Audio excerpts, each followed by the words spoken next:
Ya kan? Yang biasa di luar Ramadan masih mending dia dapat seminggu sekali pengajian.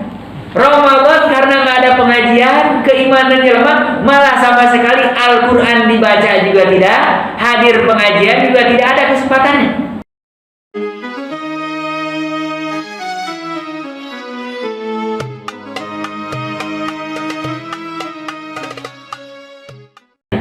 Pada malam hari ini, insya Allah kita akan coba merenungi tentang ayat-ayat yang Allah Subhanahu wa Ta'ala sebutkan yang ada kaitannya dengan ibadah puasa di bulan Ramadan dengan ibadah-ibadah yang lainnya. Ya. Para ulama tafsir menyebutkan bahwa ayat-ayat tentang puasa memiliki keistimewaan tersendiri daripada ayat-ayat ibadah yang lain. Salah satu ciri-cirinya apa?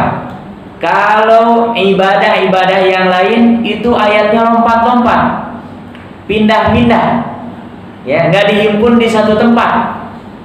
Sholat, ya, apalagi zakat, apalagi haji, ya, itu nggak ada yang berurutan langsung semua tuntas. Ya, umpamanya sholat di surah Al-Baqarah ada, di Ali Imran ada, di surah An-Nisa ada, hampir di semua surat ada. Ya, tapi Allah Subhanahu wa Ta'ala beda ketika menjelaskan tentang apa? Puasa. Allah Subhanahu wa Ta'ala himpun secara berurutan dan di satu tempat dan satu surat yang sama, yaitu di surah Al-Baqarah 183 sampai 187. Ya.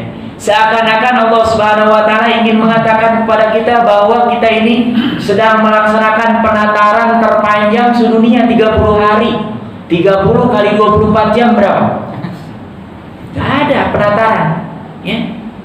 Makanya Allah Subhanahu wa Ta'ala sebutkan secara detail supaya jangan sia-sia. Jangan sampai ada orang ditarbiyah, dibina, dilatih untuk ibadah kepada Allah di bulan Ramadan sepanjang 30 hari atau 29 hari 24 jam, itu nihil hasilnya. Ya, kita yang pernah ikut pelatihan diutus oleh kantor, oleh perusahaan, itu nggak ada kayaknya yang sampai 1 bulan, ada nggak? Full lagi 24 jam nggak ada. Ya, paling banyak itu berapa jam? Ya, nah, tapi ini di bulan Ramadan Allah Subhanahu wa Ta'ala hadirkan kepada kita. Yang pertama, kita ingin membaca tidak semua ayat-ayatnya, ya. Perhatikan setiap ujung kata yang ada di dalam ayat-ayat tentang puasa. Ini yang harus kita kejar. Karena yang namanya lapar, haus itu nggak terasa. Ya, anak-anak kita insya Allah mereka juga sudah mampu walaupun usianya masih kecil-kecil. Bahkan ada di Jatiwaringin 3,5 tahun full dia sudah dari fajar sampai maghrib. Wah. Nah, padahal usianya berapa? Secara hukum syariat sebetulnya dia belum wajib. Tapi beruntung orang tuanya sudah mendidik dari awal, begitu nanti usia balik sudah tinggal apa? Melanjutkan. Ya. Nah, ini coba perhatikan setiap kali membaca di surah Al-Baqarah 183 sampai 187, di ujung-ujung ayat itu menjelaskan tentang nilai-nilai yang harus melekat pada orang yang melaksanakan puasa dan ibadah-ibadah yang lain yang ada di bulan Ramadan. Yang pertama, kata Allah Subhanahu wa Ta'ala, a'udzubillahi minasyaitonirrajim, ya ayyuhalladzina amanu kutiba 'alaikumussyam kama kutiba 'alal ladzina min qablikum, ujungnya apa? La'allakum tattaqun. Jadi tujuan dari puasa kita berhasil atau tidak nanti tinggal lihat. Kalau yang tingkat ketakwaannya semakin meninggi, semakin naik grafiknya, berarti dia berhasil dengan adanya ibadah di bulan Ramadan. Tapi kalau umpamanya yang tadinya 7 gini ya, jadi 8, nah bagus. Tapi yang tadinya 8 malah Ramadan malah jadi 7, nah, dia berarti nilai tingkat ketakwaannya malah apa? Berkurang. Ya, berarti ada yang kurang sempurna, bahkan boleh jadi ada yang tidak sesuai dengan yang diinginkan oleh Allah Subhanahu wa Ta'ala dan Rasulnya. Dan para ulama ketika membaca ayat ini dari awal, orang-orang yang puasa itu diseru oleh Allah Subhanahu wa taala dengan seruan yang paling indah. Para sahabat kalau ada kata-kata ini, ya ayyuhalladzina amanu, itu telinga mereka berbeda dengan mendengar ayat-ayat yang lain. Karena kalau di awal ada ya ayyuhalladzina amanu, itu yang pertama termasuk nidaul mahabbah, panggilan kecintaan, kesayangan. Jadi Bapak Ibu kalau menemukan ya ayyuhalladzina amanu, itu para sahabat kebiasaannya mereka tuh telinganya kalau istilah kita agak naik dikit gitu. Ya, mereka benar-benar menyimak. Karena apa? Umumnya semua ayat yang berbunyi ya ayyuhalladzina amanu, setelahnya kemungkinan besar ada perintah atau ada apa? Dan para sahabat termasuk fasud mereka, kalau ada perintah bersegera melakukan. Kalau ada larangan, mereka paling semangat untuk menjauhi apa? Larangan tersebut walaupun susah, bahkan bertentangan dengan kemauan mereka. Ya. Nah, ini tujuan daripada puasa itu. Yang pertama adalah semakin meningkatkan ketakwaan kita kepada Allah Subhanahu wa taala. Yang paling umum dipahami, takwa itu adalah imtithalul awamir, menjalankan semua perintah-perintah Allah, wajtinabun nawahi, dan menjauhi semua larangan-larangan Allah Subhanahu wa taala. Ada seorang ulama di Mesir, beliau membuat status di Twitter mengatakan ini, jangan sampai kita puasa ditahan dari fajar sampai apa? Maghrib. Berusaha sekuat tenaga menghatamkan Al-Quran, memperbanyak membaca Al-Quran. Tapi jangan sampai, kata beliau, tambah lagi sedekah, tambah lagi ibadah. Jangan sampai pupus, gagal gara-gara kita tidak bertakwa. Di antaranya apa? Riba. Nah, membicarakan keburukan orang lain itu sudah rontok.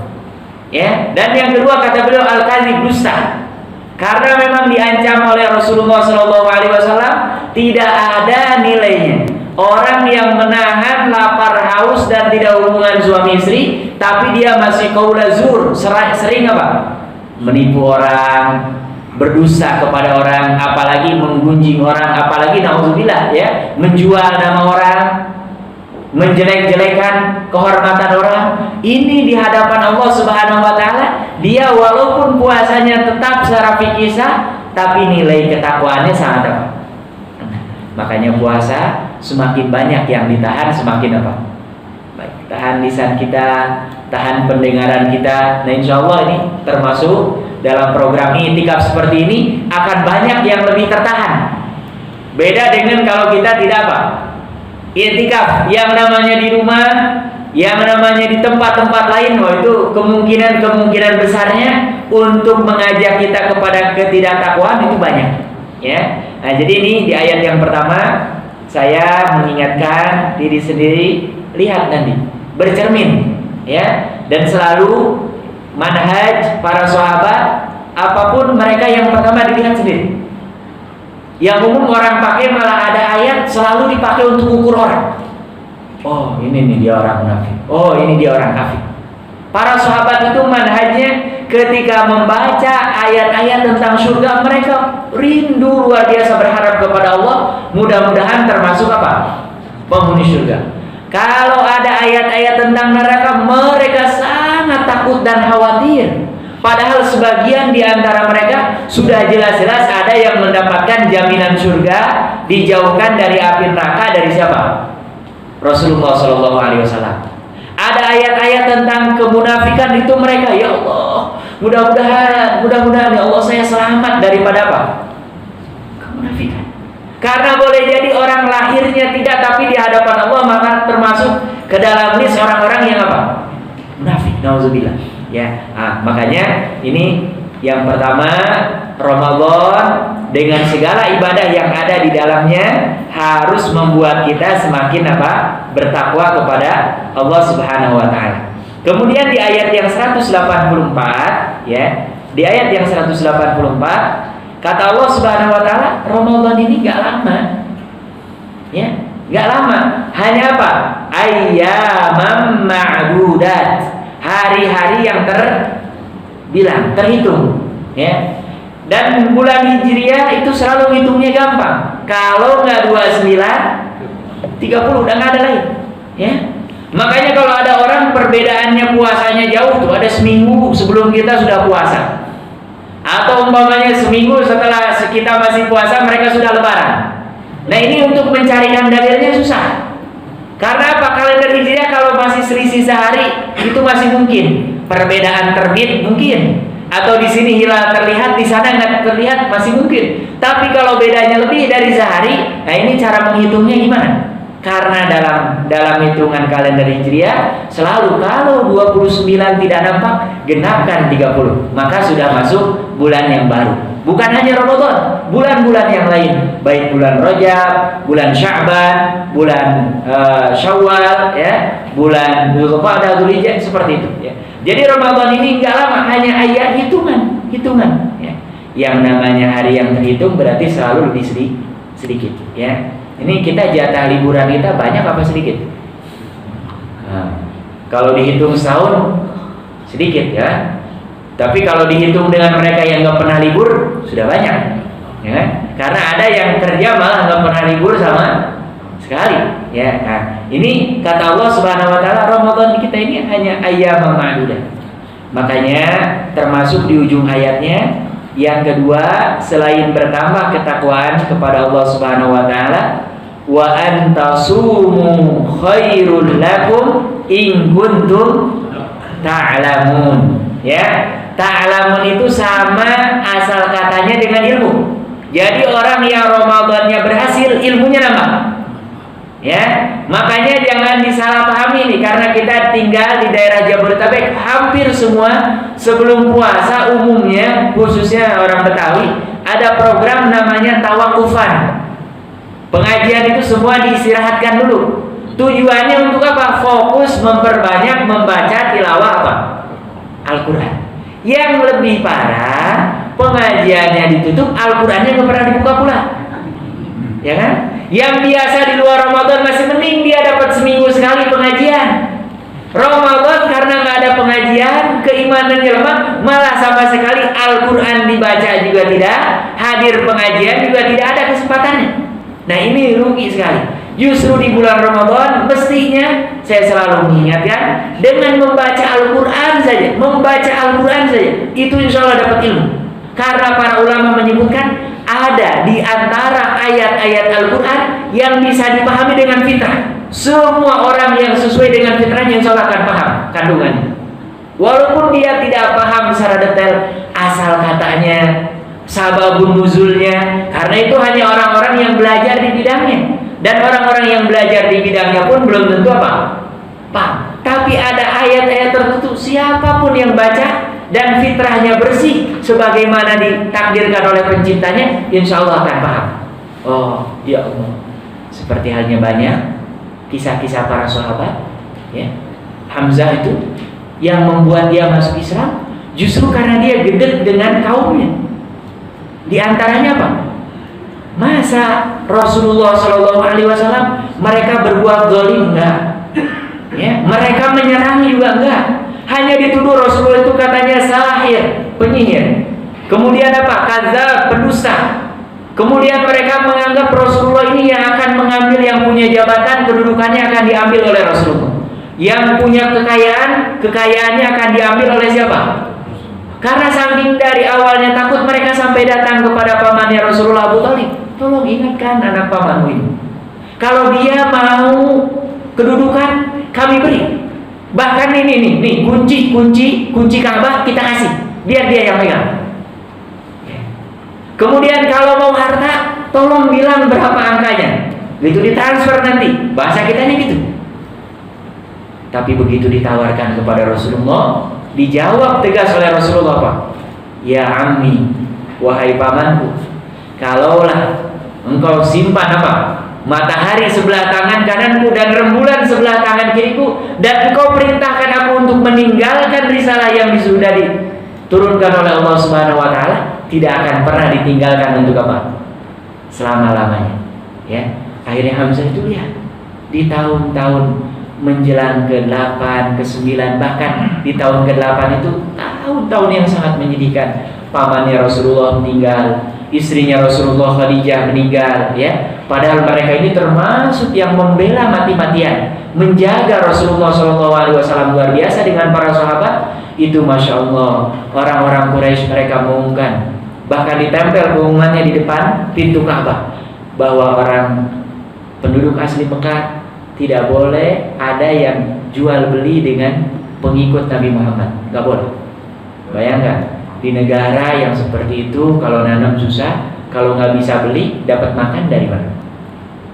Yang kedua, tidak boleh ada yang menikahkan putrinya atau putranya dengan mereka yang sudah menjadi pengikut siapa? Nabi Muhammad. Dan di boikot luar biasa. Sampai-sampai dikisahkan di antara para sahabat, saking tidak ada makanannya, mereka memakan apa? Dedaunan. Ya, dan bahkan ada di antara mereka yang menceritakan ketika buang hajat dilihat persis yang dimakan itu bentuknya sama dengan yang keluar. Bisa dibayangkan daun kurma, ya kan? Kasar ya, mungkin kalau di kita kayak daun kelapa lah, agak mirip-mirip gitu. Kalau dipakai mencut itu lumayan masih agak-agak sakit gitu. Beda kalau dengan umpamanya daun pisang masih agak-agak lembut. Ini daun kurma, ya. Tapi mereka memang tidak ada pilihan pada saat itu, ya. Nah, ini di ayat yang kedua 184 ini. Jadi Ramadan ini harus menambah ilmu kita kepada Allah Subhanahu wa taala. Caranya bisa dengan hadir di majelis ilmu, bisa membaca, termasuk bisa tadabbur sesuai dengan keilmuannya masing-masing. Yang umpamanya ahli di bidang geografi, itu Al-Quran ada. Yang ahli di bidang sosial, itu Al-Quran bicara. Yang ahli di bidang ekonomi, itu ada ayat-ayat. Bahkan ada seorang Nabi Allah yang dia adalah ekonom, ya, yang luar biasa bisa memprediksi tahun-tahun ke depan, ya, yang belum bisa mungkin dilakukan oleh orang sekarang, walaupun kuliahnya sampai apa? Dokter di bidang ekonomi. Ini kalau kita tadabburi bertambah, dan orang yang namanya ilmunya bertambah, insya Allah amalnya akan apa? Bertambah. Dan orang-orang yang ilmunya banyak itu sebetulnya dia punya peluang untuk beramal jariah. Ya, ada peluang untuk beramal jariah, apalagi sekarang. Ya, jangan dikira yang banyak peluang untuk dapat didoakan orang itu hanya ustaz-ustaz saja. Ya, orang yang ngerti tentang komputer itu menurut saya, peluangnya besar. Dia bikin aplikasi, saya yakin bisa. Orang yang nggak bisa baca Quran, nggak punya waktu, dia bikin aplikasi. Gimana caranya nih? Karena yang lain bisa. Sekarang belajar bahasa nggak perlu pakai guru, ya. Jadi sudah ada alatnya. Kita kan sekarang mau translate, ya. Sudah ada programnya namanya apa? Transtool. Jadi dari bahasa apapun sudah tinggal klik keluar muncul. Saya yakin ini, dan belum ada. Orang kalau ingin belajar Al-Quran, kalau orang yang paham IT, saya yakin bisa ngulik gitu. Jadi dia cukup buka kapanpun, dimanapun, secara perlahan bisa. Atau ada orang yang ingin belajar tentang dasar-dasar Islam, dibuat kurikulumnya, dicari materi-materi, dikumpulkan, dihimpun, siapapun yang klik, itu bisa. Peluangnya. Yang ahli di bidang-bidang lain juga sama, punya kemampuan yang luar biasa, termasuk yang pasti kita semua punya keterampilan yang bisa jahit, ajarin orang menjahit, ya. Yang bisa apa lagi itu, mesin-mesin otomotif, ya. Orang-orang yang nganggur aja itu juga termasuk bisa jadi apa? Amal jariah. Yang penting tergantung kepada apa? Niat, ya. Nah, makanya ini di bulan Ramadan selain harus menambah ketakwaannya, adalah harus bertambah apa? Ilmunya kepada Allah Subhanahu wa taala, ya. Yang paling penting ilmu itu adalah jalan untuk kita ma'rifatullah. Semakin mengenal siapa? Allah Subhanahu wa taala. Dialah pencipta kita yang menghidupkan dan mematikan kita, dan termasuk nanti yang akan membangkitkan kita di hari kiamat, ya. Nah, ini orang-orang yang berilmu akan semakin dekat. Jangan sampai kita malu dengan orang-orang yang mereka niatan awalnya ingin menghancurkan Islam, justru malah mereka dengan mengkaji ilmunya, banyak di antara mereka malah menjadi muslim. Jangan sampai kita justru malah orang-orang Islam justru malas untuk belajar, sehingga apa? Kita tidak mendapatkan ilmu sama sekali karena memang kita tidak punya niatan untuk apa?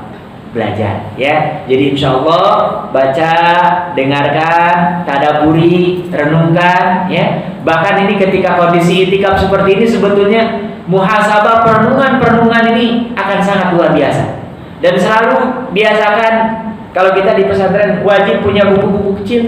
Kadang-kadang memang ilmu itu harus dicatat.